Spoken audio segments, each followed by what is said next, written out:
I'm missing a team, haven't I? Williams, Red Bull, Ferrari. 2 hours later. I have a couple of problems with this, and I think it's a stupid argument for a variety of reasons. Not least of which is the fact that the rules have changed since 2021. And two, I mean, just, like any other driver would have been thrown out on their ass by now. So Lance Stroll, take your petty excuses and fuck off to the... But it's every single weekend now, this mistake from Lando, or, just making an error here, or just problems here and there. If we're just talking about pure pace and performance, Lando should be Oscar most weekends. He is still by a smaller margin. Hello and welcome to Current Combustion from my very hot, sweaty studio. And for those of you wondering, yes, I do mix these up and just answer them at random. And you can see that now as I put this into the dinosaur's mouth. And we'll mix them around a little bit. There. The magic of television has been answered. Well, let's see what the first question is today, straight from the dinosaur's mouth. Okay, so with Williams switching off for 2025, what other teams will do so and which teams will continue to develop for 2025? This is from Allison. Well, thank you for the question, Allison. So yes, this comes as there is confirmation out of Williams that they are in fact switching off development completely and focusing 100% of their wind tunnel time for the rest of the year on 2026. Now that makes sense for the team, given the fact that they're in a strong position anyway. They've got two drivers who can deliver, and in reality, it doesn't seem like they're going to be able to bridge that gap to the top teams anytime soon, and therefore putting most of their attention to 2026 makes sense for that team. Now, there is the opposite argument of that Williams could essentially spend more time and secure fifth position in the championship, but in reality, I just think with their driver lineup and with how strong their car is, and given who their competition is, it is kind of a coin toss of whether they can outdevelop Alpine or not, and everyone else is kind of nowhere near them. So I think it's a good decision for them, and I'm glad Williams are doing that. I think it's pragmatic, and can you really expect any more or any less from the wonderful James Vels? And I think it's a great decision now that Sainz seems to be kind of getting on top of the car. As for the other teams, let's just discuss the top teams first of all. I think that Mercedes, Ferrari, Red Bull, and McLaren will all keep delivering upgrades and developing upgrades, at least with some of their wind tunnel time until kind of the halfway point of the season. The reason for that is that I would expect it to be Mercedes and Ferrari who switch off first, given the fact that they're not really in this title fight. But given the performance of Leclerc now that he's feeling good with the car, and given the consistency of George, those two really can't afford to switch off straight away, because there is a kind of outside chance that they could be in this title fight later in the season. And therefore, I think they'll develop until kind of the midway point, probably heavily skewed to 2026, but still continuing to develop the 2025 car. McLaren obviously will keep bringing upgrades, given the fact that realistically, this is their best chance at a driver's title, and they want to secure the constructors, as they won't be sure of how 2026 will go for them anyway, even though McLaren likely have a really good shot in 2026, given that, well, they're getting the Mercedes engine, which could be the best.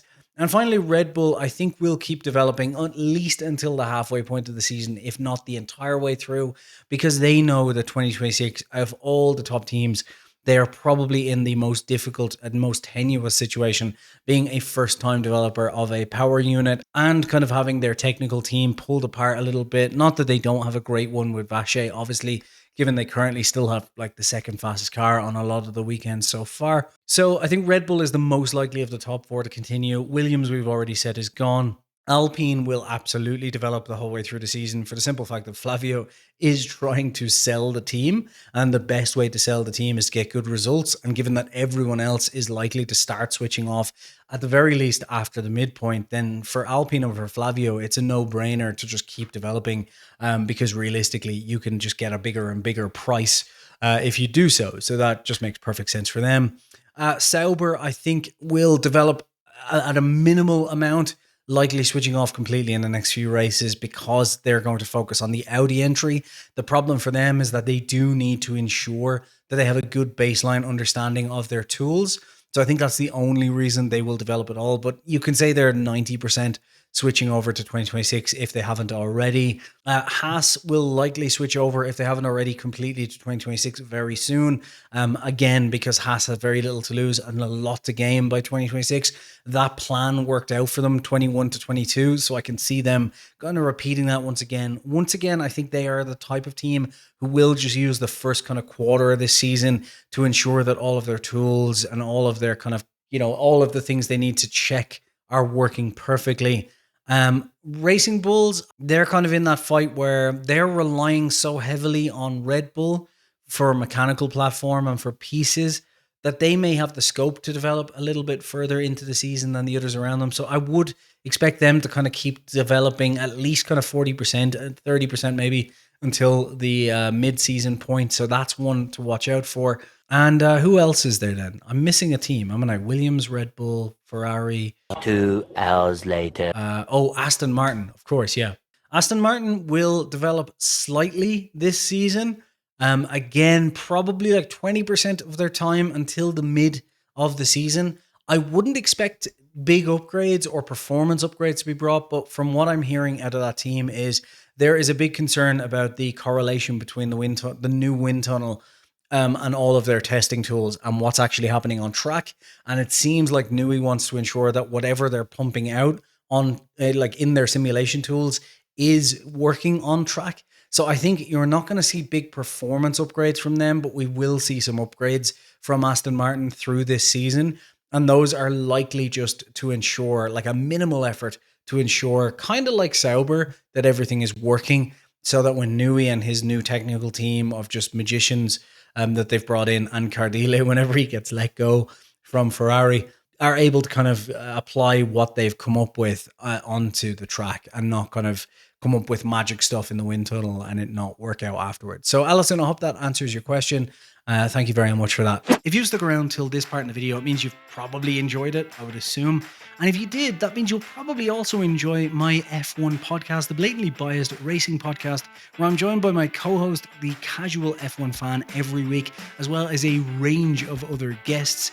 And it's basically a weekly podcast where we just rant about everything that's going on, sometimes an hour, sometimes 2, sometimes 3, especially if we get a good chatty guest. So be sure to subscribe to that if you haven't already, and hopefully I'll see you there. Thank you again for watching. Bye. All right, let's see what the next question is, straight from the dyno's mouth. Okay, so this was bound to be in here. Jeff, why do the FIA hate Verstappen? No other penalty or no other driver would have got a penalty for that turn 1 incident. Well, first of all, Jeff, I'm sorry to burst your bubble, but another driver literally did get a penalty for the exact same incident and got it applied the exact same way as Verstappen. And that guy was his old teammate Lawson, who got it later on in the race for the exact same incident. He got a 10-second penalty, which makes sense because the only reason Verstappen got 5 instead of 10 was because it was on lap 1. Look, I've seen a lot of people argue about this, and I've seen some arguments which I think are relatively fair for it, and I've seen some arguments which are just typical F1 Verstappen fanboys, let's be honest here, not really understanding rules or listening to any sort of reason and just assuming that the FIA is biased against them. Now, I hate defending the FIA. The FIA are massively incompetent. I've said it time and time and time again. However, I think in this one they were justified. And I'll go through my reasoning for this over the next few minutes. And I guess there's a few things to point out. And let me just go through them one by one as they come into this old waspy brain of mine. So the first one is, let me go through why I think it was a penalty and why I think it suits all the new rules that we have. So look, here's how things played out as far as I saw it, okay?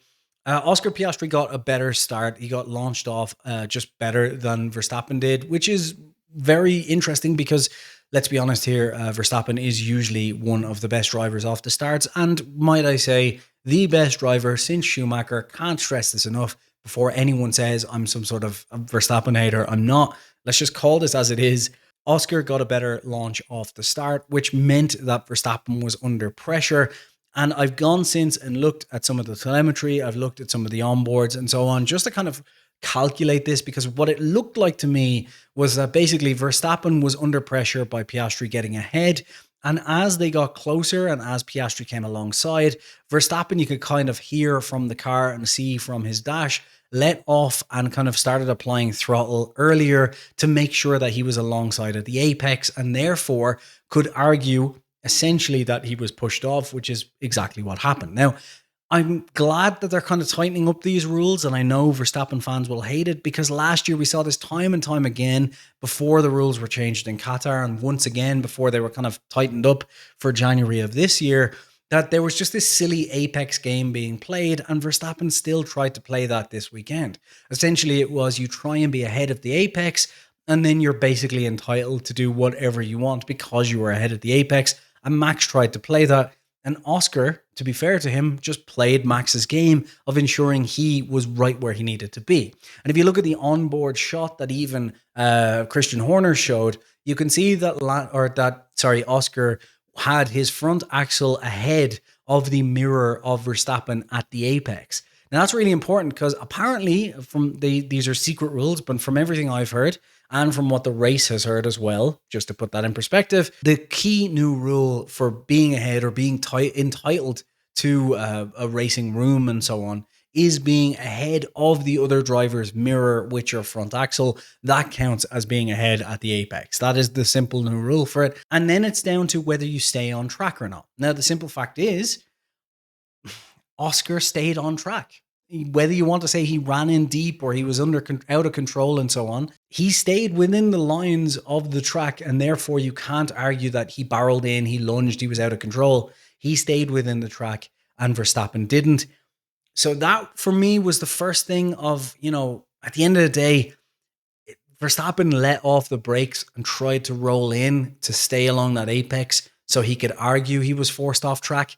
I think the telemetry shows straight away that that's what he did. And, the FIA stewards had access to that telemetry and they didn't buy it. So that was that.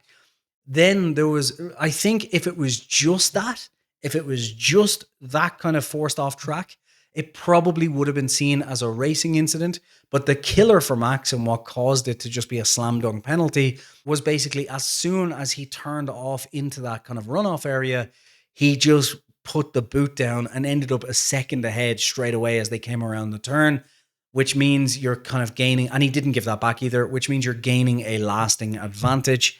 And therefore, that was a slam dunk. If he hadn't have done that, if he had have kind of tried to kind of come back and go around and stayed ahead just about, I think there would have been an argument for a racing incident. That's where he killed himself there. And I think realistically, the funniest part for me is Max being so annoyed afterwards, because I think Max and Red Bull knew what the story was. And I think he was so annoyed because there's been some calculations done, I assume by Red Bull as well. And I think Verstappen actually commented on this, that if you go through everything without the penalty, he would have won that race. So if Max had have just kind of stayed alongside and kind of not booted down off in that runoff area, probably would have won the race.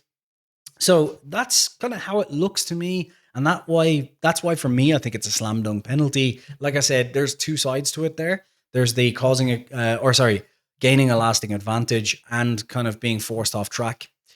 If he hadn't have put his boot down, I think he could have maybe gotten away with just a 50-50 racing incident there, even though it's slightly on my end, more on Verstappen's side for kind of rolling in and trying to grab the apex. I am glad that they tightened up that rule, and I know that will annoy a lot of people, but I am glad that you can't just play that silly apex game that we saw last year. And that brings me to the arguments I saw on Twitter, or X as it's known now, quite a bit in the last couple of days, the last 24 hours. And let's go through them. The first thing is, I've seen a lot of people bring up the entire thing of 80-21 when Hamilton did basically the exact same thing that Max did at turn 9, is it? Or turn 4? I can't remember. I think it's turn 9. I may be wrong on that. And basically, Max stayed on track. Hamilton went off onto the runoff and booted it and gave up the advantage by dropping back the second he had gained. They've brought this up as like, oh, well, this was fine. I have a couple of problems with this, and I think it's a stupid argument for a variety of reasons, not least of which is the fact that the rules have changed since 2021. And two, that's not a good argument because I agree. Hamilton should have got a penalty there. 100% should have got a penalty there. I was screaming it at my television at the time because it was absolutely stupid, and Hamilton absolutely should have got a penalty for that. You can't just run off onto the runoff area. So that was a stupid one to bring up. So the entire point of Verstappen's thing was like basically, well, Hamilton did the same thing and that was ridiculous. So Verstappen should have got away with it, even though you think it's a ridiculous. Like, that doesn't make any sense. Your argument is, well, if they make a bad call 3 years ago, they should make a bad call here too. Like, that's a silly argument. The second one I thought brought up that really irritated me as well, and it irritated me at the time too, can I be honest, was people bringing up Mexico and, you know, the penalty for Verstappen there when he did the same thing that Oscar did. Again, the rules have been changed. They were changed exactly because of how ridiculous that was. The entire point was, in Austin and Mexico, we saw the drivers playing this silly game of playing the apex rule. In Austin, Max was able to do what he did here, which was let off the brakes so that essentially he was ahead at the apex. Norris had nowhere to go, and then Norris got a penalty because he ran off the track and gained a lasting advantage, basically. And then at Mexico, Norris played Verstappen's game against him, rolled around the outside so he was ahead at the apex, and Max basically forced him off, which he didn't really, but Norris just played the same game and Max got a penalty. And I think we all agree, because I basically said in Austin, that was a stupid penalty because everyone's going to play this apex game. Verstappen fans started shouting at me, no, they won't. That's ridiculous. Norris ran off track. These rules are absolutely fine. And then in Mexico said these rules are ridiculous just because he's ahead at the apex. And then said, oh, but it doesn't matter because Austin was completely different because typical fanboy stuff. Anyway, the whole point of that was to just say that the apex game, we've seen this in Austin and Mexico. In both of those situations, the calls were stupid. It shouldn't be a penalty just because you're ahead at the apex. And thankfully in Qatar last year, and then again in January of this year, they changed the rules to be more robust, so you can't just play the silly, let off the brakes, be ahead at the apex, and therefore you are entitled to just do whatever the fuck you want after that. They stopped that. So my point here is, yes, those penalties in Austin and Mexico were ridiculous because it was a silly game that people were playing and the rules were broken. Thank you for bringing that up. The rules have been changed though. So saying, oh, well, Norris did the same thing in Mexico isn't a good argument because the rules were literally changed because of those weekends. It's a stupid argument. So to put it frankly, no, the FIA aren't biased because they literally penalize someone else in the same race for the same thing. If they don't penalize someone later on for doing the exact same thing, then we can have that argument. But it's a silly one for this right now. And I'm sorry to be so blatant on that. Who's the question from? Jeff. But frankly, I just think it's a stupid argument. And it was a deserved penalty in my book all day long. And I think if you don't penalize it, we get to just back to this whole silly apex conversation. And look, if you want to go down that route as a Verstappen fan, fine, go for it. And if you want to see them bring that in, fine, go for it. But just don't come crying when it goes against you, because of all the drivers out there to be fighting with who will play those games, Oscar is certainly one of them. It's just a quick interruption to say that the dinosaur has been quite sad lately because over 60% of you watching are not subscribed. And that is a clear signal that you don't like him. I mean, he's already dead.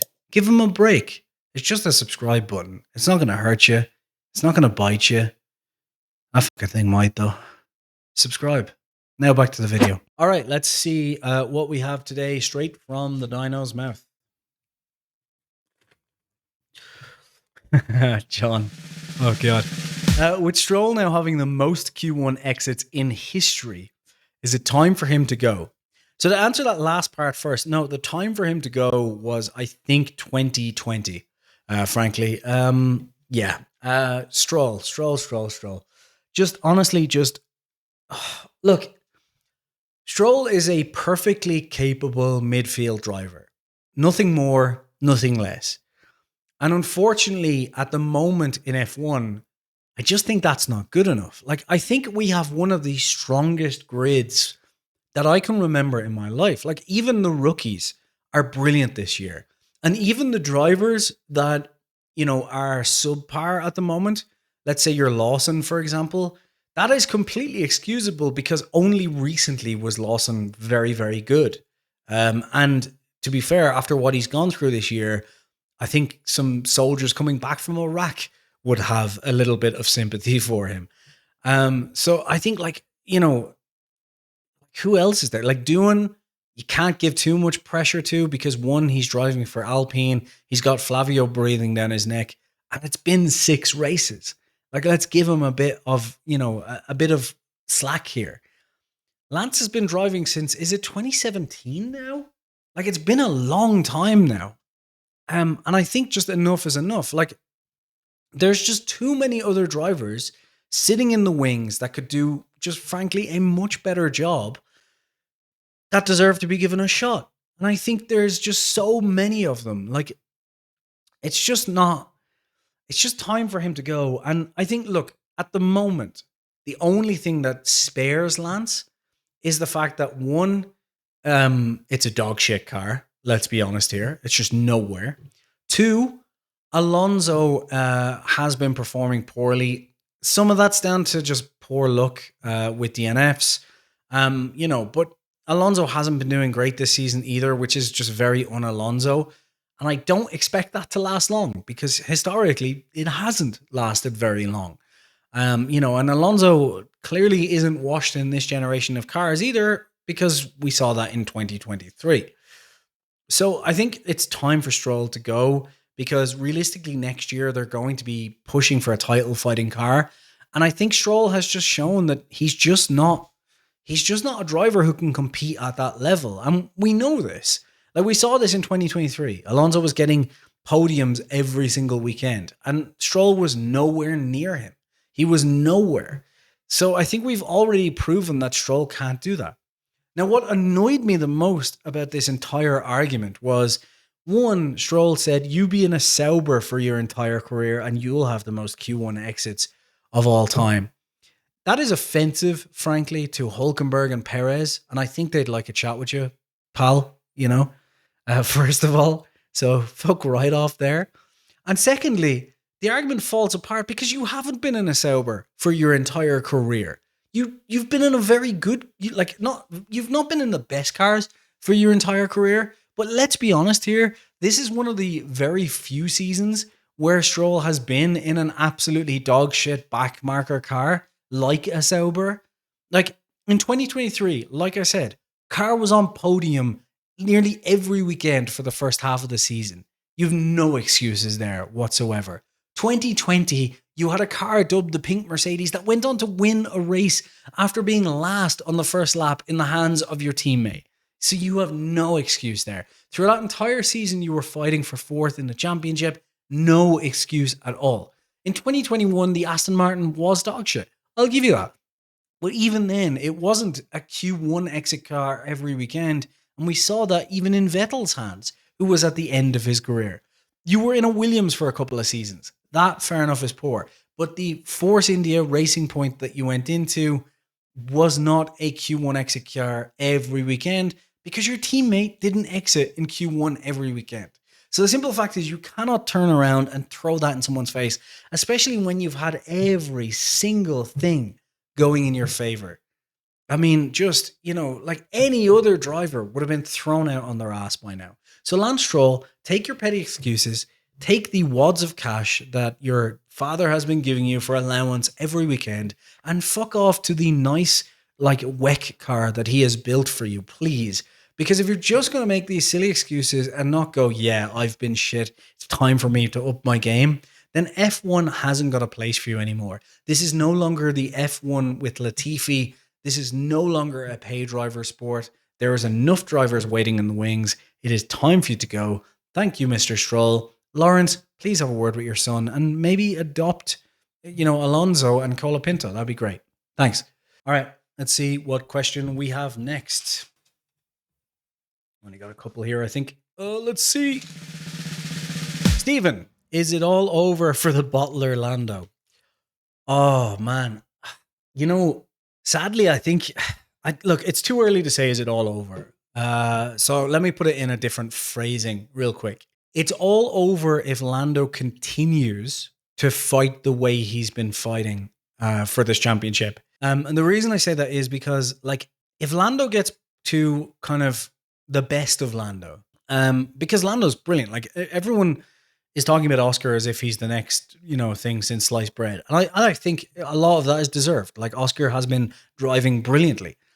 But Lando is still, I think, a slightly faster driver. Now, where Oscar needs a lot of praise is that since last season, Oscar has made a big leap and I think is on par with Lando, maybe still a 10th off on the best weekend in qualifying. But last year, Lando destroyed Oscar in qualifying. That's not happening anymore. And the thing is, Lando, if we take everything in isolation, then Lando's been performing well. One silly, tiny little mistake that Oscar made as well in qualifying in Bahrain. Oscar made the same mistake in Q2. It just wasn't as costly. The problem is that for Lando, he makes the mistake. It was very costly, but in isolation, that would be one thing. And if there hadn't have been all the other issues going back over the rest of the season so far, then I'd say, look, whatever. He had one bad qualifying. He kind of came back and it was a strong performance of a weekend. But it's every single weekend now that we're seeing, just this tiny mistake, but costly from Lando, or this mistake from Lando, or, just making an error here, or just problems here and there. If that continues, it's all over. Because at the end of the day, this is going to be a very, very close championship. And Oscar's right in it. And Oscar is very quick. And Oscar doesn't make those mistakes. Oscar has his off weekends, which Lando should be around to capitalize on. Baku last year and Singapore last year, where Lando was blitzing the field 20 seconds ahead and Oscar was in fourth. If Oscar has those weekends, Lando should be capitalizing on them. The problem is, like I said, Lando is having weekends like that every weekend now, and Oscar is capitalizing on them. And in a close title fight like this, it will all add up. So I just think, the simple fact is that if Lando can turn this around in the next couple of weeks and start getting the best of Lando every weekend, then it's going to be tough for Oscar to win because Lando is a slightly faster driver. And I think that Fred is right. A lot of this season is going to come down to qualifying. So if Lando can do the best of Lando, he should be kind of a 10th ahead of Oscar every weekend, and therefore will win the championship, just, eking it out every weekend. But he's not doing that at the moment, and he can't count on Oscar not being there. And the other big problem he's going to have is that Verstappen is there as well. Verstappen's right in this, and that Red Bull is only going to get better. And at most weekends so far, that Red Bull has been the second fastest car, as much as Verstappen fans probably won't want to admit that. At other weekends, it's been the fourth fastest car. And those are the weekends where Oscar and Lando need to be absolutely maximizing everything, because Max will do that. He is, and I sound like a broken record, the best driver since Schumacher. And I say that as a Vettel fanboy. I don't say that lightly. So I think, neither of them can count on Max being out. And Lando can't count on just being the number one driver like he was all year last year. I said it a million times, Lando destroyed Oscar in every metric last year, whether Lando haters want to admit it or not. But it is much closer now. Now, what goes in Lando's favor is we have seen time and time again in F1 in the past where drivers have a run of bad luck. And Lando doesn't always have bad luck. Over the course of his career, he hasn't. And maybe we will see this turn. Maybe this will be one of those situations where Lando gets all of his bad luck and little small errors out of the way early in the season and starts absolutely blitzing it from Miami. And that could happen. We could be sitting here in 6 races' time going, is it time for McLaren to back Lando Norris for the title fight? In which case I will say no, let them fight until the end of the season because they're too close to do that. But at the moment, as it stands, sorry, who is this from? Stephen. At the moment, as it stands, if it keeps going this way, then yes, it's all over. And it is all in Lando's court. He really needs to get on top of this. Short video, I think we need more data to see how it goes. But yeah, as it stands, it's not looking good for Lando. This video is brought to you by checkmythumbnail.com. And if you are a YouTuber, then you're going to enjoy this. If you're not, probably skip this part of the video. But essentially, checkmythumbnail.com is a location that you can go to on the World Wide Webs, which allows you to, well, check your thumbnail.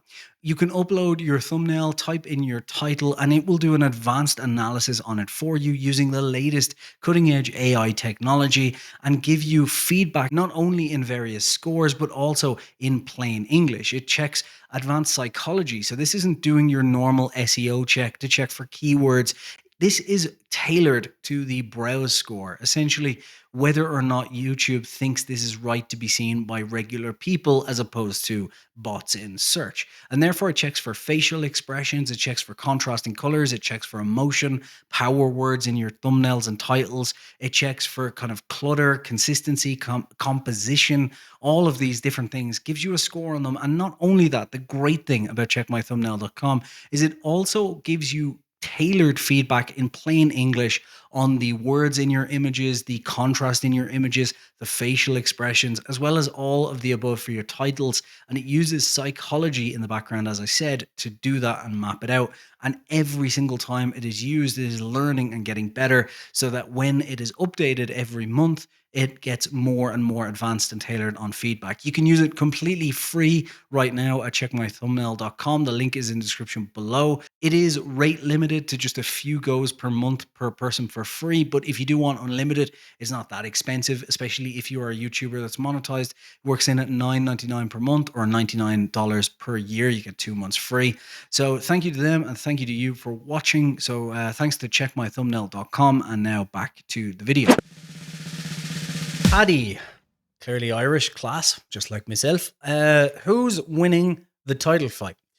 I mean, check the standings. You can Google that. Oscar Piastri. I'm going to guess, Paddy, that you mean who's likely to win over the course of the season, which is a far more interesting one than just checking that Piastri is currently ahead. Yeah, this is an interesting one, and I think we're going to get a closer title fight than we.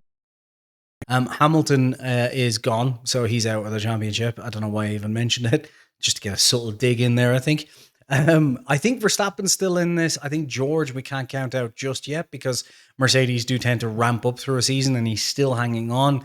Leclerc has an outside chance if Ferrari do the opposite of what Ferrari have done for the past 15 years. So I think you can count him out. But realistically, if we're talking about who's on right now in order to win the fight, you got to say it's really between Oscar, Lando, and Verstappen more than anyone else, with Leclerc and George more than likely having an outside chance of getting into this. So if we count Leclerc and George out for now until at the very least we see if their teams can kind of come up with something in the interim, let's talk about the main fight between Verstappen, Oscar, and Lando. So at the moment, I think for me, unfortunately, Lando, it is Oscar who is the favorite for me in terms of the two McLaren boys. The reason being is just that, as I will talk about at some point, I'm sure this week, because it's going to come up in a question, Lando, until he gets to the point where he's just not making a mistake week in and week out, Oscar has to be the favorite, unfortunately for Lando, because I think if we're just talking about pure pace and performance, Lando should beat Oscar most weekends. He is still, by a smaller margin than last year, I give you, the faster driver at that team. However, when it comes to a title fight, consistency and emotions, especially when it's this close, are just so important. Those intangibles are so important, and Oscar just has those in droves. He had a tricky weekend in Saudi Arabia. There was a lot thrown at him and he had to go toe-to-toe with Max Verstappen, who, as I've said a million times on this show, is the best driver since Schumacher, in my opinion. And that is no easy feat. And he did it in a cool, calm, and collected way, even having to chase him down, even when his tires were going off, even when everything was thrown at him. And his pace now is within a tenth of Norris, sometimes a tenth ahead. But I think even if we average it out to he's a tenth off Norris, the fact that he's not making mistakes, the fact that he's able to rebound from things puts him in a better stead. So I think of the McLaren boys at the moment, until Norris stops making those silly elements and silly mistakes, silly errors, should I say, Oscar is the favorite for this championship in those two. I still think, though, that Max is probably the favorite for the championship overall. And the reason for that is simple. While the McLaren is the faster car, it's not the fastest car in a dominant way. This is not a 2023 or 2014, 2015 season of Mercedes, for example. And therefore, Max can and will, use everything at his advantage to close that down. So the Red Bull at some tracks will be fourth fastest, like we saw in Bahrain and China, for example, I think. And at other tracks will be second fastest, like Saudi Arabia and Suzuka. And I think as Red Bull bring upgrade, and there's the technical directive in Barcelona, I think there will be more and more second fastest weekends. So I think that Red Bull have the second fastest car, and it's only 2 or 3 tenths off. And that means Max stringing together a perfect lap like he did in Saudi Arabia and like he did in Suzuka will make all of the difference when it's just more and more difficult to pass with dirty air. Whereas we've seen time and time again, even Oscar, who has gotten better, and Norris, who makes mistakes, aren't able to string together that perfect lap. And with, as I said, qualifying being so important, I think that's where Max can make a huge amount of difference. On top of that, Max's wheel-to-wheel craft is fantastic, and he's brilliant every weekend. And I don't know if we've seen that from Oscar yet. We've seen some weekends where Oscar should have been at least in second place last year, and Norris was 20 seconds up the road, and Oscar was fourth. If that happens again this season, then you could see a consistency and qualifying championship where Verstappen just wins it because, Oscar's off one weekend, Lando takes points from Oscar, and Verstappen has kind of a 2007, Kimi Räikkönen championship. I could see that just hands down. The thing that goes against Verstappen is I think Verstappen may throw away points like he did this weekend, which I'm sure I'll rant about with a question shortly, by just doing Verstappen things of not seeding and thinking long-term, and just throwing away what could have been a win by getting silly penalties. I think he could do that, and I think he could be his own worst enemy at certain points there, but that's who Max is, for better or for worse. And sometimes, i.e. most of the time, it works out in his favor. His, just uncompromising want to win generally works out for him. So I think he shouldn't change it, but I think that there should be times where the team kind of backs up and says, look, Max, just give it back, but probably won't happen. So if I had to guess who's winning the championship right now, my money would still be on Max. In second place, I would say it's Oscar. So it's going to come down to car development, really. If Red Bull fall off or McLaren take another step or vice versa, that will change things. And I think if Lando can get on top of just these silly mistakes, he has the pace to win a championship. He just needs to string it together, which he's not doing at the moment. So thank you for that question, Paddy. And don't forget to subscribe. Thank you.